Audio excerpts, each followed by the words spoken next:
Today, a conversation with Steve Keen, episode 4, all about data and crowdfunding.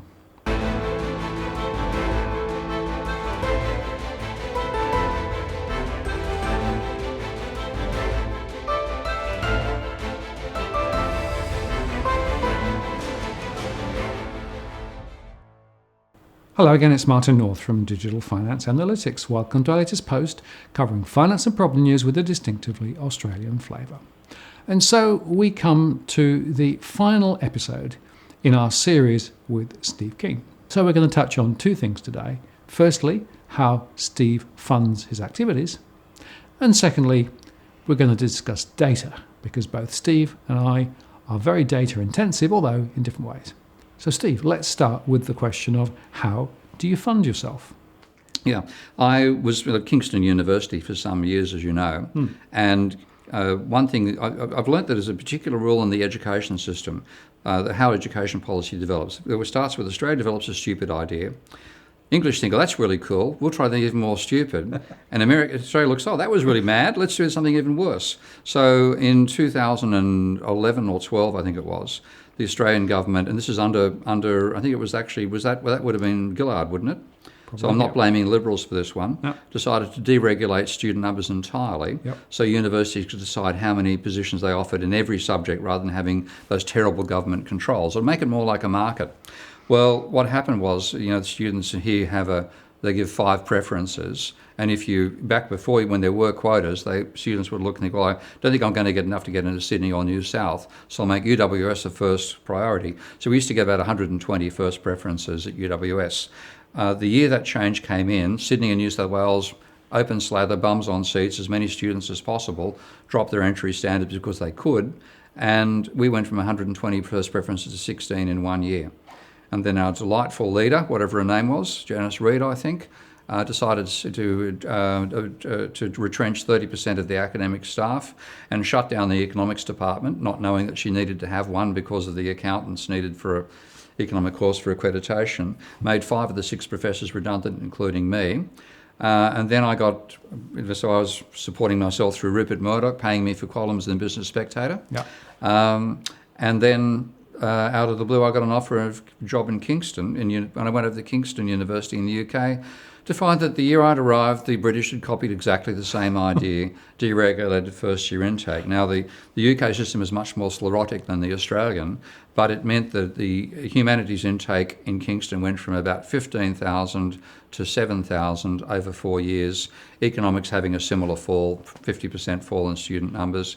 That destroyed our financing. At the time, I was setting up a Patreon page, which is a continuous time crowdfunding source to raise money for my software package Minsky. They then told me that they would either want me, rather than being retrenched, they wanted me to either work 4 times as much or take 1 quarter pay. I didn't want to spend 4 times as much of my time teaching, so I said, I'll take the 1 quarter pay and I'll try Patreon out. And very rapidly, I was getting equivalent to my salary in Kingston. Now I've got about 1,200 supporters paying me about $9,000 a month. I would like to get more so I can hire research staff, but that's what's keeping me alive. So Patreon, website's www.patreon.com/Prof Steve Keen, and yours is? Well, I've got one for the DFA, so DFA. We'll put both links up. Yeah. And again, Patreon is actually supporting the DFA work. Yeah. Because creating all these videos and everything else, as you can see, there's a bit of kit required to make it all work, and that's all come from the Patreon contribution. And I think it's a fantastic concept because it means people can directly support creatives whose work they enjoy. It was done by a YouTube musician who found he wasn't getting enough out of YouTube, and what he's recreated is like the Medici of the 15th century, but now the Medici is the public, and if they like an artist, they can support the artist for $1 a month and up. And that's what's keeping me alive and keeping me in Europe and keeping me kicking. And what I find really interesting is that people can actually throw ideas and questions and engage, right? And that, for me, is actually one of the most powerful parts of this. Well, I had dinner with some of my Patreons last night, and one of them has now got me in touch with one of the leading people in system dynamics to give feedback on the development of Minsky. And I get a lot of creative feedback from my patrons. So you become part of a creative community, and it's a wonderful thing. I'm a great fan of Patreon, and I've been a supporter of crowdfunding for a decade. I've 40 or 50 projects I've helped crowdfunded myself because I'm interested in new technology and new ideas. But yeah, it's a fantastic service to keep the creative class alive. Yeah, absolutely. So, support Steve. Support Martin, DFA. Thank you very much. Thank you, mate. Okay. Now, before we finish, I just want to touch on another area, and that is data, because we are both data-intensive people. And I suppose it's true to say that we probably look at data a little bit differently, but I'd love to get your thoughts on how data has evolved, is being used, and how it might be used going forward. Yeah. You do use a lot of data. Yep. I have a lot of data. Yeah. Maybe there's a synergy. I think there is, because my data, I use aggregate data, because I'm looking at the aggregate creation of credit by private lending, and then I do correlations of private debt to GDP. So, for example, I can find, in the American case, if I look at the housing market, you can look at the level of household debt and house prices, and you look at the house debt was going up and coming down, and house prices going up and coming down and going back up again. And you look at it, there's no particular relationship. My logic is that what drives house prices is new mortgage debt. So if you want to see what's the physical number of houses that can be purchased, like the idea of an average house, you divide new mortgages by the price level, and you've got the flow of demand per year. Yep. And then you've got a flow of supply on the other side, which is much more rigid. So I'll leave the supply side out of this discussion. So what you've got is a relationship in new mortgages, which is change in mortgage debt, and the price level. You therefore have a relationship between change in new mortgages and change in the price level. So that relationship, which is actually acceleration of the level of mortgage debt, gives you the change in house prices. When I do a correlation on that, I get a correlation coefficient of about 0.7. Now, of course, it's completely different with the Australian market. I get a correlation coefficient, I think, of about 0.66. So basically exactly the same dynamics drive both systems. And you will have rising house prices if you have accelerating mortgage debt. Yep. You'll have falling house prices if you have decelerating mortgage debt. So my stuff's the aggregate level. Now, you've got this gorgeous, really detailed household. So tell me about that. So we've been surveying households since 2005. Yeah. Right? 52,000 each year. 52,000? Right? Each year, yeah. Wow. 4,500 a month, 1,000 a week. So it's a running survey. Who does the survey for you? Well, I can't disclose the research agency. It's one of the big guys. I'm going to guess it's someone like, not Morgan, anyway, I've worked with a few of them over time. So a survey company does surveys on your behalf. And the reason I can't disclose it is because they also do their own surveys, and they work for some of the big banks. And the particular agency that does the work for me doesn't necessarily always agree with my conclusions. I can imagine that. So there's a mutual NDA that says they're happy to do the work and get paid for it. Give me the data, then I do all the analysis. So I've got all of this information, right, we're back from 2005 onwards, right? 2005? Yeah. Okay. And it's basically saying, tell me about households, so individual households, profile, demographic, psychographic, those sorts of things, financial, money in, money out, so I can look at their property exposure, their mortgages, their other credit, their savings as well, their superannuation, so their total financial footprint, which allows me to then calculate net worth. I can calculate their cash flow. Then I run algorithms across it to sort of segment them into different types of households based on those demographic elements, and also look at the financial profile. I can measure their mortgage stress. And I've been reporting mortgage stress for years and years and years. Wow. And basically, it was growing up until 2008. Rates got cut. It eased back. Yeah. And now it's been accelerating away again. And now we've got 32% of households in mortgage stress. That's how many? 32%. 32%. 32% of Australian households. Correct. In mortgage stress. And that's high as it's ever been. Yeah. Right. And that's a leading indicator because effectively, give you an example.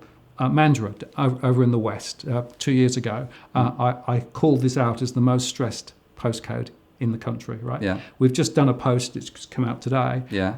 going back to there 2 years later and seeing all the properties for sale, all of the negative equity, and all of the social issues that have actually now come to the surface because of that stress 2 years ago. Yeah. So mortgage stress is an early indicator of issues later, right? Whereas, of course, the Reserve Bank only worries about defaults. That's right. But after it's already, once you're dead, we worry about you. Correct. Yeah. So what I'm trying to do is I'm trying to have a sense of, seeing it early. Yeah.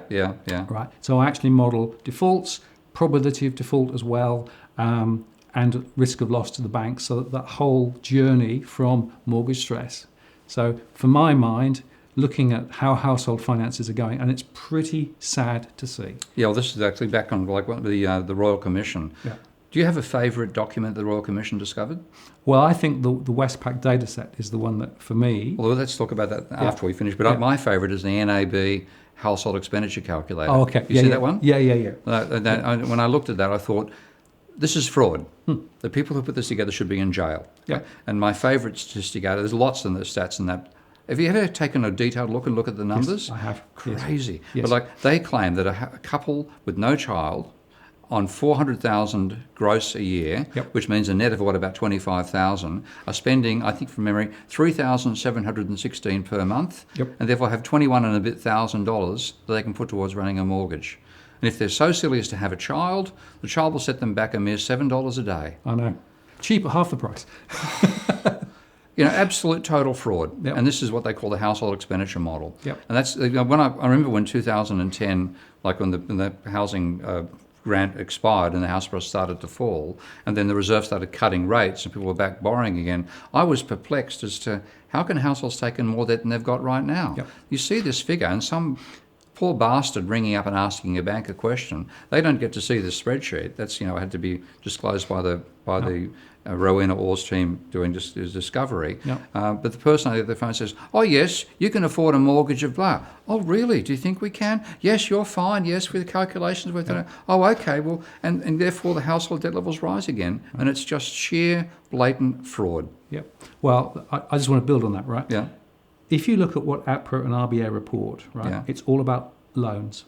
It's not about household debt, right? Okay. There is a fundamental difference between my models, which look at total household debt, might have 2, 3, 4 mortgages all under one roof, compared with individual loan reporting. Number of loans. Okay, so they... Right? So the APRA statistics is loan by loan by loan by loan. There's no household overlay at all. So they don't aggregate to the household level? No. And in fact, there was a Senate request that they actually, APRA report back as to whether they looked at it from a household perspective at all. And basically they said, no, it's not important, not relevant, which I find amazing, right? Second point on that is that APRA and the Reserve Bank, in particular the Reserve Bank now, has this mortgage-backed security risk model that they say got lots of data, but that is loan-based again. Right? So all of the information they're actually basing all of their discussions on is actually myopic. Because it's myopic. Because you have to look at it at a household debt level. To see what the actual load is on what that the real household is, not the individual loan level. And that is one of the most fundamental issues that I think needs to be brought up to the surface. I mean, there's so much. You look at it and you often wonder how can you sleep at night, and the basic reason you've got to have such mental blindfolds on you can't even see what you're doing, and that applies to our so-called regulators here. Well, I think that's right, and they justify their own position because that's the available information that they can get from the banks. The banks only report on, guess what, loan level information. So to me, the missing part of the puzzle here is the household story, which is why this mortgage stress and household survey. And again, my aggregate data looks at the level of household debt. So we're actually looking at the same thing from different perspectives. You and I can see a catastrophe in the making, and the rest of those so-called regulators are just saying, oh, everything's hunky-dory. Exactly right. Interesting, isn't it? Indeed. Let's share data. We will. Thank you. Okay, excellent. So, Steve, thank you so much for being generous with your time and sharing your thoughts with us on the channel here.